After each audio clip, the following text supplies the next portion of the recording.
Let's My Trend Twister. Let's my trend twister, आइए जायजा लेते हैं आज की सोशल मीडिया की वायरल हलचल का। कांग्रेस नेता दिग्विजय सिंह ने राज्यसभा की सीट मांगने से इनकार कर दिया है। एक इंटरव्यू में दिग्विजय सिंह ने कहा कि जीवन भर पार्टी के सिद्धांतों और कार्यकर्ताओं के हित में काम किया है और आगे भी वही करता रहूंगा। उन्होंने स्पष्ट किया कि पार्टी जो जिम्मेदारी देगी उसे वे पूरी निष्ठा से निभाएंगे। राजनीतिक जानकारों का मानना है कि इस बयान से कांग्रेस के भीतर चल रही राज्यसभा दावेदारी की राजनीतिक अटकलों पर विराम लग सकता है।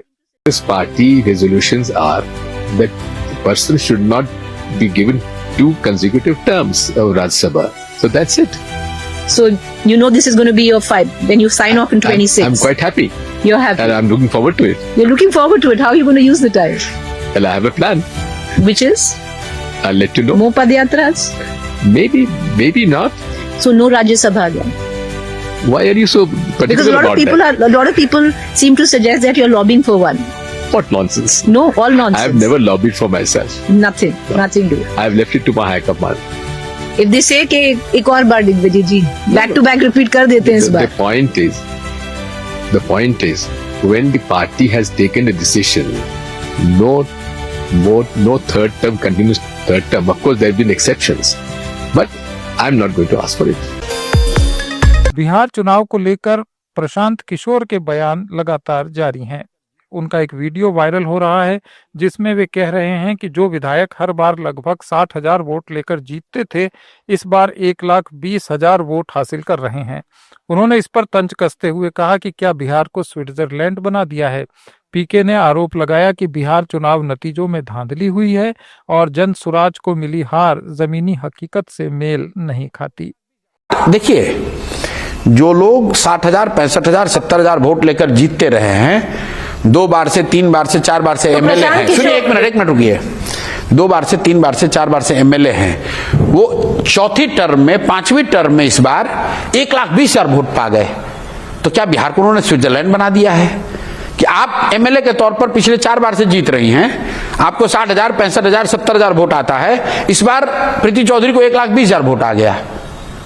वो 50,000, 60,000 वोट कहां से आया, वो फैक्टर मैं बता रहा हूं। वो फैक्टर है पैसा। तो फिर कोई अगर आप 60,000 वोट खरीद लेते हैं तो फिर एक सेकंड प्रशांत जी, क्योंकि आपने मौन व्रत के बाद ये भी आपने तय किया है कि आप डटे रहेंगे, 5 साल और लड़ेंगे, तो फिर 5 साल के बाद भी यही होगा क्या? फिर कौन विश्वास करेगा प्रशांत किशोर पे? कौन सा नया बिहार? फिर तो आप पैसे दो और वोट खरीदो। नहीं, ठीक बात है। इसीलिए हम लोगों ने क्या कहा कि बिहार के जिन लोगों ने ये वोट खरीद में अपनी भागीदारी जाने अनजाने सुनिश्चित कर दी है, उनके पास जाएंगे और उनको बताएंगे कि देखो तुम्हारे साथ कितना बड़ा धोखा हुआ। क्योंकि अगर तुम्हें 10,000 रुपए में तुमने वोट दे भी दिया तो प्रतिदिन ये 5.5 रुपए हुआ। तो 5.5 रुपए में तुमने अपने बच्चों का भविष्य बेच दिया, अपने बच्चों की पढ़ाई बेच दी, रोजगार बेच दिया, भ्रष्टाचार को स्वीकार कर लिया। और एक बार आप ठगे जाएंगे, दूसरी बार शायद आपको फिर बताया जाए तो अपना ठगे। जिनेवा में हुई रशिया यूक्रेन शांति वार्ता के बाद यूक्रेन के राष्ट्रपति व्लादिमीर जेलेंस्की ने कहा कि शांति समझौते के दस्तावेज को अंतिम रूप देने का काम जारी है। जेलेंस्की ने संवेदनशील मसलों पर सीधे अमेरिकी राष्ट्रपति ट्रंप से चर्चा करने की बात कही। उन्होंने स्पष्ट किया कि यूक्रेन कभी शांति में बाधा नहीं बनेगा और उनका लक्ष्य सम्मानजनक और शीघ्र शांति स्थापित करना है। Шановні українці, українки, сьогодні наша делегація повернулася з Женеви після переговорів з американською стороною та європейськими партнерами. І тепер перелік необхідних кроків для закінчення війни може стати працездатним. Станом на зараз, після Женеви пунктів менше, вже не 28, і багато правильного враховано в цій рамці. Ще є зараз над чим попрацювати всім разом. Дуже непросто. Щоб зробити фінальний документ, і треба зробити все достойно. І ми цінуємо, що більшість світу готова нам допомагати. І американська сторона налаштована конструктивно. Фактично увесь день вчора були зустрічі. Це була непроста, надзвичайно детальна робота. Сьогодні ж увесь день координація з нашими партнерами в Європі. Говорив сьогодні вже з президентами Фінляндії та Литви, з президентом Євроради, також з прем'єр-міністрами Норвегії та Іспанії. Я дякую всім за чітку та щиру підтримку, за всю інформацію, яка нам допомагає. Україна не одна, і це важливо. Команда наша доповідала сьогодні вже по новому драфту кроків, і це дійсно правильний підхід. Чутливі речі, сенситивні речі я обговорю з президентом Трампом. Україна ніколи не буде перепоною для миру. Це наш принцип, спільний принцип. І мільйони українців розраховують. І राजस्थान के बाड़मेर में शिव से विधायक रविंद्र सिंह भाटी के बयान पर कांग्रेस नेता फतेह खान ने पलटवार किया है। उन्होंने कहा कि भाटी को पहले अपने घर की हालत सुधारनी चाहिए, दूसरों के घरों में ताक झांक बंद करनी चाहिए। फतेह खान का ये बयान भाटी के उस बयान के जवाब में आया है जिसमें उन्होंने राजनीतिक और सामाजिक मुद्दों को लेकर फतेह खान पर सवाल उठाए थे। माननीय रविंद्र सिंह जी क्या बोल रहे हैं? उनका खुद का कोई अता पता नहीं, उनका खुद का कोई घर ही नहीं भाई। आप दूसरी पार्टी के अंदर जाकर क्या बात करना चाहते हो? हमें ये नहीं समझाए।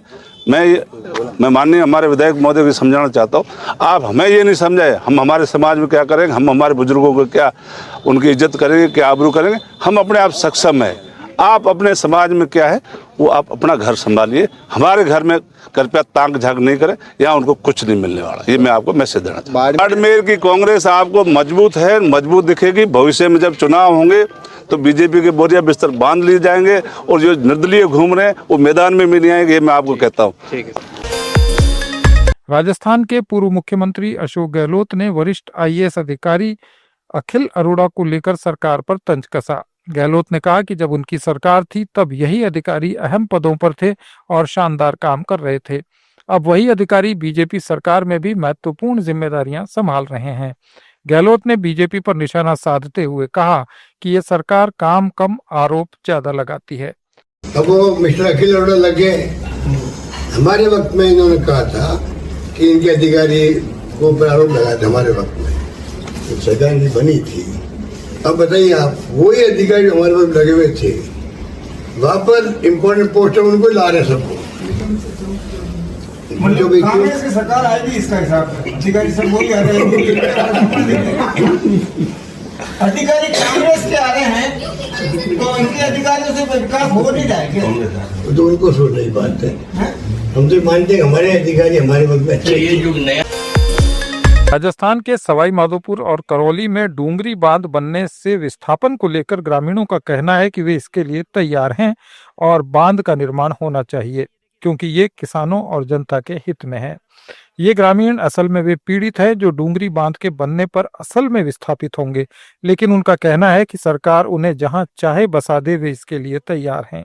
आप देख रहे हो, तस्वीर देख रहे हैं, वीडियो को शेयर कर दीजिए साथियों। लाखों की संख्या में ये वीडियो शेयर होना चाहिए और लाखों लोगों तक ये बात पहुंचनी चाहिए। सरकार तक भी ये बात पहुंचनी चाहिए कि ये देखिए सामने जो भावपुर का पहाड़ है और दूसरी तरफ कौन से गांव का पहाड़ है, वो इधर भावपुर का है, इधर काले खोर। अच्छा, ये सामने भावपुर का पहाड़ है और इधर काले खोर्रा, ये काले खोर्रा का पहाड़ है। ये दोनों पहाड़ों के बीच में ये बांध बनाया जाएगा। देख सकते हैं साथियों, वीडियो को शेयर कर दीजिए साथियों। 100 लोग जुड़ गए लेकिन अभी तक वीडियो बहुत कम लोगों ने शेयर किया है।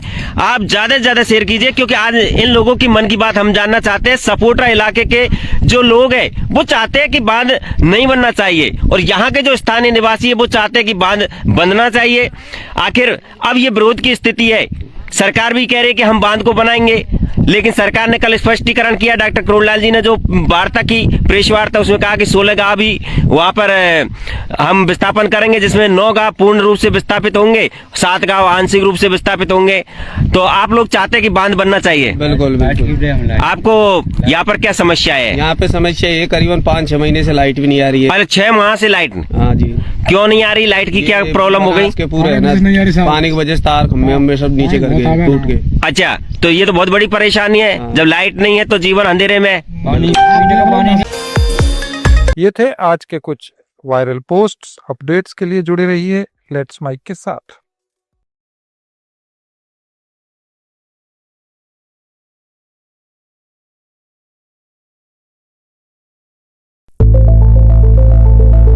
It's time for news. It's time for more than radio. Presenting the first radio news app, Let's Mic. Let's Mic, a news-based app on your phone where you get to watch and listen news, talk shows, interviews, radio show podcasts. On Let's Mic, you get all relevant information of TV, print,